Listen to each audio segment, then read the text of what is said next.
시청자 여러분 안녕하십니까? 지금부터 존경의 안보 정론을 시작하겠습니다. 자, 이번 시간에는요. 여론조사 금요일 날 갤럽 여론조사 신뢰성 있고 없고 나서 대한민국 그야말로 가장 이 인용이 많은 여론조사 기관 중에 하나예요. 꼭 알아야 됩니다. 기분은 별로 안 좋지만은 그래서 그걸 말씀을 드리도록 하겠고요. 이번 시간에는 이 송영길 사건 이제 앞으로 이름을요. 이정근 게이트, 문정권 게이트 할 거 아니라 그냥 제가 송영길 게이트라고 썸네일을 달겠습니다. 그래서 참고적으로 송영길 게이트를 많이 좀 봐주셔가지고 빨리 송영길이도 집어넣어야 될 것 같아요. 자, 그래서 관련 뉴스를 집중적으로 전해드리도록 하고요. 항상 이 촌평살인으로 이 정평이 있는 전효옥 의원이 한마디 또 했어요.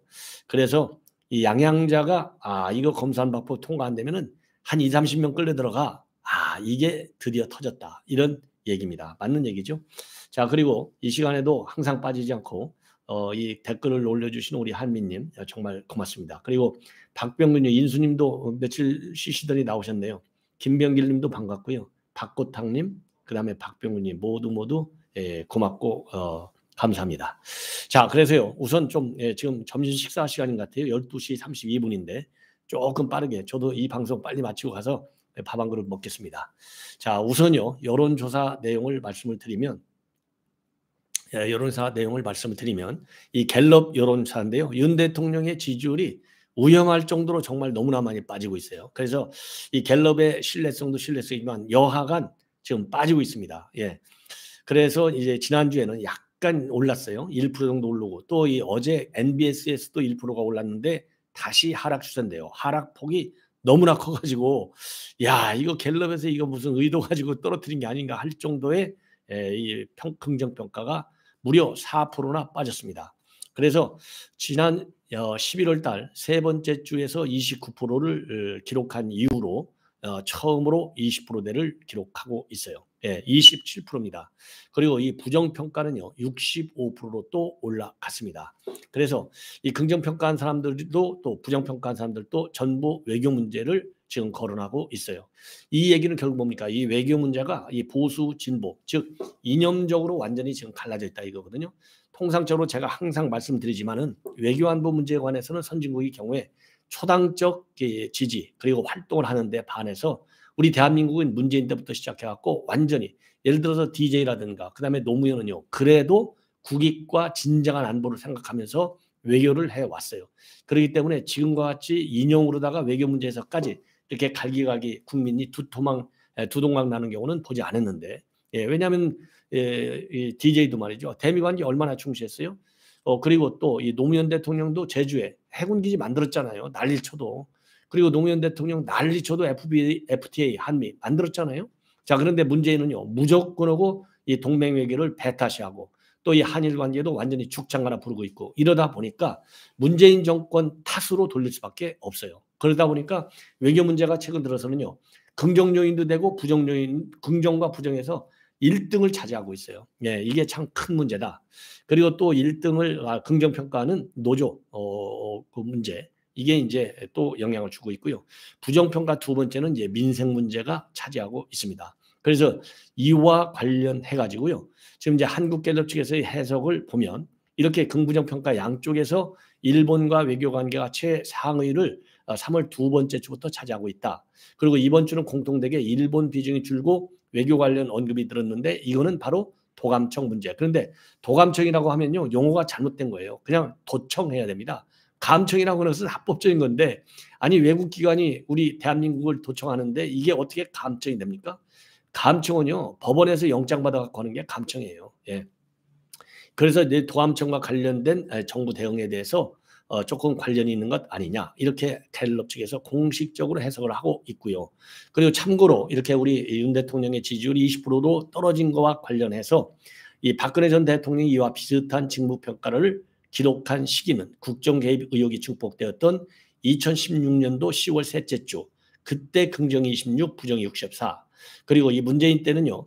긍정치 최저치가 긍정률 최저치가 29%였는데 이거는 임기 1년 전인 임기 만료 1년 전인 2021년도 4월 네 번째 주. 그러니까 박근혜 전 대통령의 경우는 2013년 2월에 출범했잖아요. 그러니까 한 3년 만에 이렇게 최저치를 했는데 윤 대통령은 지금 뭐 한 이제 10개월이죠. 11개월 채 빠르게 이제 내려왔다. 이렇게 이제 갤럽은 보고 있는 것 같습니다. 그리고 정당 지지율은요. 국민의힘이 31이고 민주당이 36. 그리고 무당층이 갤럽에서도 무려 29%나 달합니다. 그래서 무당층 어제 NBS에서 제 기억이 한 30%쯤 됐던 것 같은데 어느 여론조사든지 무당층이 거의 30%에 육박해요. 이게 한국 정치가 위기에 처해 있다. 한국 정치가 여야 어느 누구도 국민의 신뢰를 받지 못하고 있다. 그래서 국민들은 정치에 관심이 없다 이겁니다. 한마디로 싫다는 거예요. 민주당이나 국민의힘. 이게 큰 과제인 것 같아요. 그래서 이 무당층이 이렇게 높이 나오다 보니까 내년도 총선에서 중도층의 영향이 크다 이렇게 볼 수밖에 없는 게 바로 보수는 보수대로 어차피 찍고요. 좋으나 싫으나. 그리고 진보는 진보대로 좋으나 싫으나 무조건 이재명 쪽을 찍고 이러니까 중간층인 중도층이 중요하다. 이러한 결론이 나올 수밖에 없는 것이고 그래서 이 갤럽 여론조사만 분석하더라도 역시 중도층이 내년에 총선의 캐스팅 보트 역할을 할 수밖에 없구나. 이러한 여론 지형을 우리가 느낄 수가 있어요. 자, 이 정도까지만 분석을 하고요. 더 이상은 이제 뭐 분석을 안 하겠습니다. 예. 자, 이번에는요. 이 JTBC가 제가 어제도 여러분께 분석해 드렸는데 어제 밤에도 제가 이 뉴스를 전해 드리려다가 다른 급한 뉴스들이 많아 갖고 못 전해 드렸어요. 왜냐하면 어제 JTBC에 대해서 민주당에서 굉장히 불만을 내놨잖아요. 그러니까 JTBC가 뭐라고 그랬어요? 그래는 지구는 돈다. 그래도 오늘 밤에 우리가 반드시 또 폭로하겠습니다. 라고 했거든요. 자, 그래서 이 폭로전이 연속이 되고 있습니다. 예. 자, 그래서 이제 JTBC가 말이죠. 보도하고 있는 내용을 보면은 돈봉투 리스트에 올라가 있는 의원들 실명을 거론하고 있습니다. 그런데 기가 막힌 게 말이죠. 야, 일부 의원들은 우리도 달라고 졸라대고 있고요. 예. 그리고 또 이 누구죠? 그 이정근이는 오빠 그 호남은 꼭 줘야 돼. 예. 거기 가야 돼. 효과가 있든 간에 호남은 해야 돼. 요렇게까지 또 호남 지역을 챙겨요. 자, 그 이유는 뭐 여러 가지가 있겠지만은요. 왜냐하면 막상막한데 이 호남표가 중요하잖아요. 비율로 볼 때 대의원 선거할 때 말이죠. 그러니까 이제 호남을 챙겨야 되겠다는 원인이 될 수가 있고 여러분들 뭐 아실지 모르겠는데 이정근의 경우에는요. 이 고향이 전북 군산이에요. 김의겸이와 똑같아요. 그러니까 이제 아무래도 또 지역 연구성도 있고 또 여러 가지 정치적인 또 영향이 있어서 이 호남 지역을 민주당 쪽에서 안 챙길 수가 없잖아요. 예를 들어서 다른 지역 출신들한테 의원들한테 쫙 뿌렸는데 호남 의원들한테 안 간다? 그러면 호남의 대의원이 최고 많은데 표 떨어지죠. 그러니까 이정근이가 이렇게 호남 챙겨야 돼 오빠 효과가 있던 것 같아 오빠 호남은 해야 돼. 이 얘기를 한 것은 맞는 상황 판단이다. 이렇게 보여집니다. 그래서 지금 이제 돈을 준 거 제가 이제 바로 앞방송에서도 말씀을 드렸는데 4월 27일 날하고 4월 28일 날 두 번에 걸쳐서 돈을 뿌렸어요. 그러니까 이 전당대회 직전에 뿌린 겁니다. 그러니까 뭐 이거 완전히 매표 선거 전당대회가 된 것 아니겠습니까? 자, 그래서 27일 날 28일 날 돈을 줘놓고서 이 누굽니까? 송영길이의 보좌관 박 씨한테 윤 잘 전달했음. 예. 그리고 윤 잘 전달 한 번은 전달했음. 이렇게 두 번에 걸쳐서 확실하게 돈을 뿌렸다고 하는 것을 박모 보좌관한테 통보를 했는데 어떻게 이런 박모 보좌관이 이 송영길한테 보고를 안 할 수가 있겠어요. 생각을 해보십시오. 상식적으로. 이게 송영길이가 무식하고 무능한 게가 아니라 이렇게까지 법적 책임을 피하려고 난리를 치고 있는 거예요. 더군다나 말이죠. 이 박모 보좌관은 나중에 대표가 되니까 이게 뭘로 바뀌었느냐? 정무조정실장이 됐어요. 여러분들 정무조정실장이면은요, 누굽니까 이게? 정진상이가 된 거예요. 쉽게 얘기해서 정진상이를 정무조정실장으로 이 승진 발령을 냈잖아요. 이재명이가. 그 이 정진상이가 얼마나 대장동, 위례동 다 말아먹었어요. 그렇죠? 그래서 이 정무조정실장에 앉혔다. 그만큼 요직에 앉혔다는 거잖아요. 그런데 이 요직에 앉힐 정도의 인물인데 이런 인물한테 이 뭐라고 그럴까요? 이런 인물이 자기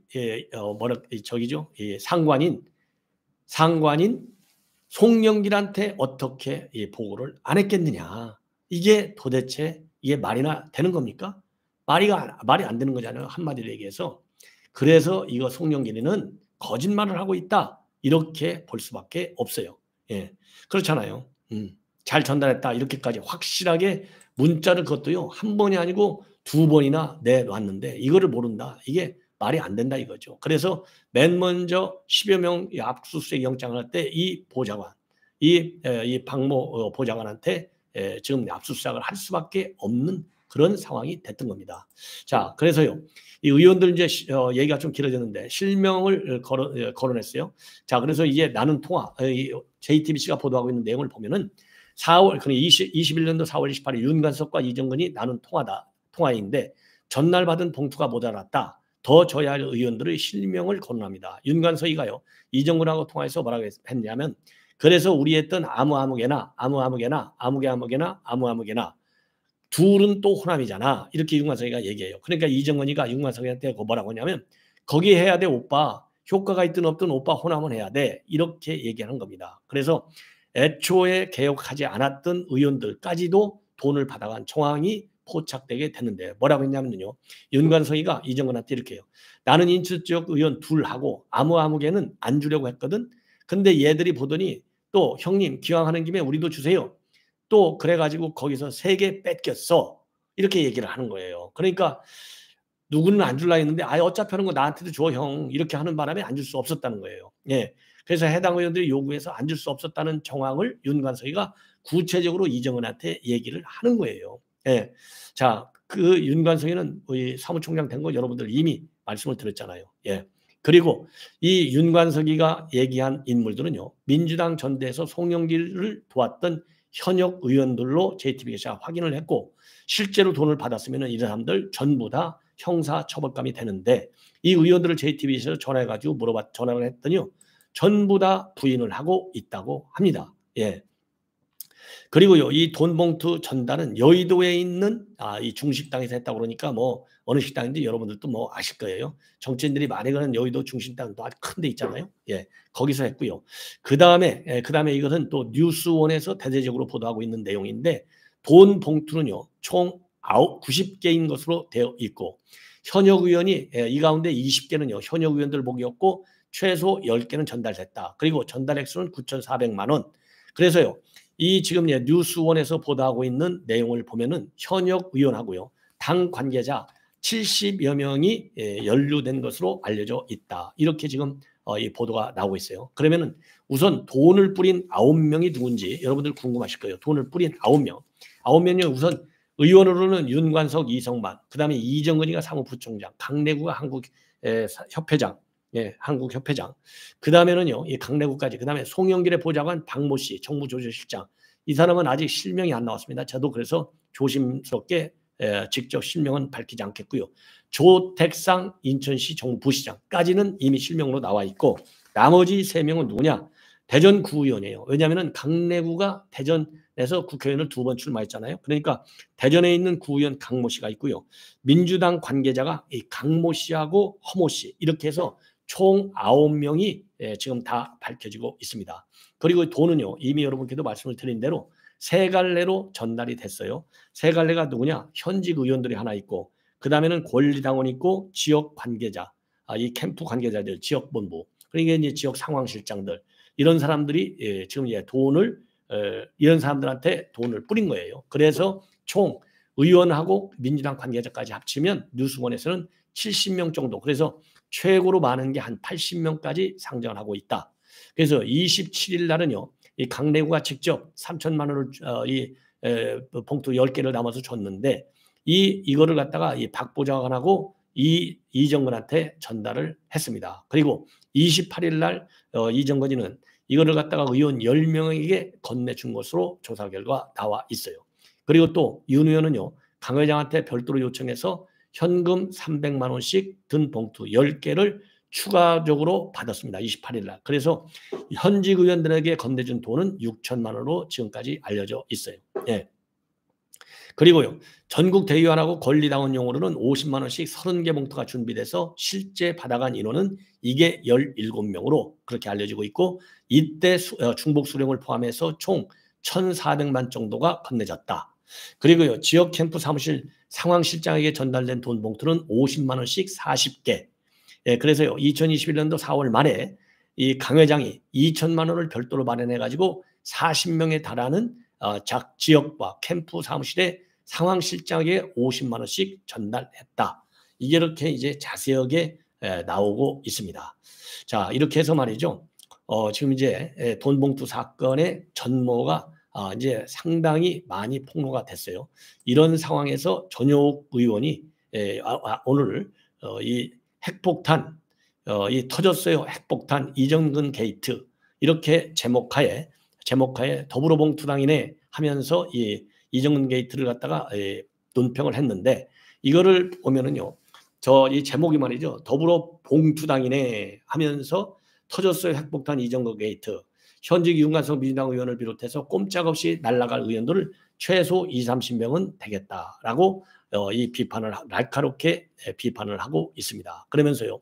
검수완박법을 밀어붙이지 않으면 청와대에서만 최소 20명이 감옥 간다는 양양자 무소속 의원의 말 빼박 팩트였다. 맞은 얘기죠. 예. 그래서 2021년 민주당 대표 경선은 더불어 봉투였다. 노영민 비서실장부터 송영길 전 대표까지 성글기 짝이 없는 그물에 꼼짝없이 걸려들었다.